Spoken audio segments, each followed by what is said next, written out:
మలయాళ సినిమాల్లో ఇప్పటి వరకు మనం ఎన్నో ఎక్స్పెరిమెంట్ మూవీస్ చూసే ఉంటాం. కానీ లోకా చాప్టర్ 1 చంద్ర మూవీ అయితే స్పెషల్ అని చెప్పాలి భయ్యా. ఎందుకంటే ఇది మలయాళ సినిమా చరిత్రలోనే మొదటి ఫీమేల్ సూపర్ హీరో మూవీ కాబట్టి డొమినిక్ అరుణ్ దర్శకత్వంలో దుల్కర్ సల్మాన్ ప్రొడక్షన్ లో సినిమా వచ్చేసి రూపొందింది. ఈ స్క్రిప్ట్ చాలా ఎంగేజింగ్ గా కొత్తగా అనిపించింది. మరి ఈ మూవీ ఎలా ఉందో మన స్టైల్లో తెలుసుకుందాం రండి. దానికన్నా ముందు లైక్ చేసుకోండి.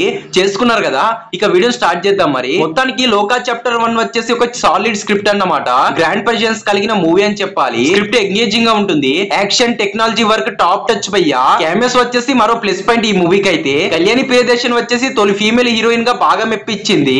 Action look swag all perfect భయ్యా తనదైతే. సినిమా రిలీజ్ కు ముందే కెమెరాస్ గురించి చాలా హైప్ క్రియేట్ చేశారు. థియేటర్ లో చూస్తే నిజంగా షాక్ అయిపోవాల్సిందే. ఒక ప్రముఖ జెండాని తిరిగి స్క్రీన్ పై చూడడం అభిమానులకు ట్రెండ్ గా మారింది భయ్యా. మరికొన్ని సర్ప్రైజెస్ స్పేస్ కూడా ఉన్నాయి, కానీ చాలా చిన్నగా చూపించారు వాళ్ళనైతే. దీంట్లో దుల్కర్ సల్మాన్ గారి క్యామియో అయితే పీక్స్ అని చెప్పాలి. ఈ మూవీ స్టోరీ అంటే చంద్ర అనే అమ్మాయి వచ్చేసి బెంగళూరుకి వస్తుందన్నమాట. ఆమె ఎవరు, ఎందుకు వచ్చింది, ఎవరికి తెలియదు అన్నమాట. ఇక తన ఎదురింట్లో సన్నీ వేణు ఇద్దరు అబ్బాయిలు ఉంటారన్నమాట. మొదట ఆమెను సింపుల్ గా చూస్తారు, కానీ క్రమంగా అనుమానం పెరుగుతుంది. ఆమెను ఫాలో అవుతారన్నమాట. ఇక్కడ స్క్రిప్ట్ యొక్క శక్తి బయటపడుతుంది భయ్యా. డైరెక్టర్ డొమినిక్ వచ్చేసి చంద్ర కథని ఒక ఫోక్లూర్ తో కలిపి రివీల్ చేయడం వల్ల చాలా ఇంటెన్స్ క్రియేట్ అయింది. అంటే గూస్ బంప్ తెప్పించింది అన్నమాట. ఫ్లాష్ బ్యాక్ స్ట్రక్చర్, మిస్టరీ అన్ఫ్లోడ్ అయ్యే విధానం, ఇవన్నీ హాలీవుడ్ లెవెల్ రైటింగ్స్ అనిపించాయి నాకైతే. ఫస్ట్ హాఫ్ మొత్తం ఒక స్టార్టింగ్ బేస్ తో పట్టుకొని వెళ్తే సెకండ్ హాఫ్ మొత్తం మిస్టరీ తవ్వకాలు చేపించారు. అండ్ ఇంకో మాట వచ్చేసి ఈ మూవీని డైరెక్టర్ గారు తను అనుకున్న విధంగా తీశారనిపించింది నాకైతే. ఇక మన ఇండియాలో ఒక సూపర్ ఉమెన్ ఎవరైనా ఉందా అంటే ఫస్ట్ మన కళ్యాణి ప్రియదర్శి గారి పేరు వినిపిస్తుంది.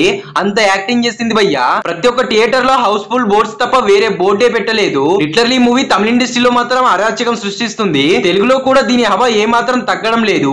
మరి ఈ మూవీ లాంగ్ టైమ్ లో ఎన్ని కోట్లు కలెక్ట్ చేస్తుందో చూడాలి. ఈ మూవీ టీం వచ్చేసి గౌరవంగా ఫీల్ అయ్యే టైం వచ్చేసింది భయ్యా. ఈ movie BGM, screen presence, visuals, audio effect అన్ని టాప్ మ్యాచ్ అని చెప్పాలి. ఇది ఓన్లీ చాప్టర్ 1. చాప్టర్ 2 ఇంకా బాకీ ఉంది. పార్ట్ 1 ని ఈ విధంగా చూపించారంటే పార్ట్ 2 మాత్రం ఎంత గ్రాండ్ గా రిలీజ్ చేస్తారో చూడాలి. మరి ఈ మూవీని ఫ్యామిలీ ఆడియన్స్ తోటి వెళ్ళి చూడొచ్చు. మరి ఈ మూవీ ఒకవేళ చూస్తుంటే ఎలా అనిపించిందో కామెంట్ చేయండి. ఇలాంటి రివ్యూస్ కోసం మన ఛానల్ ని ఫాలో అవుతుండండి. మళ్ళీ నెక్స్ట్ వీడియోలో కలుద్దాం. Bye bye.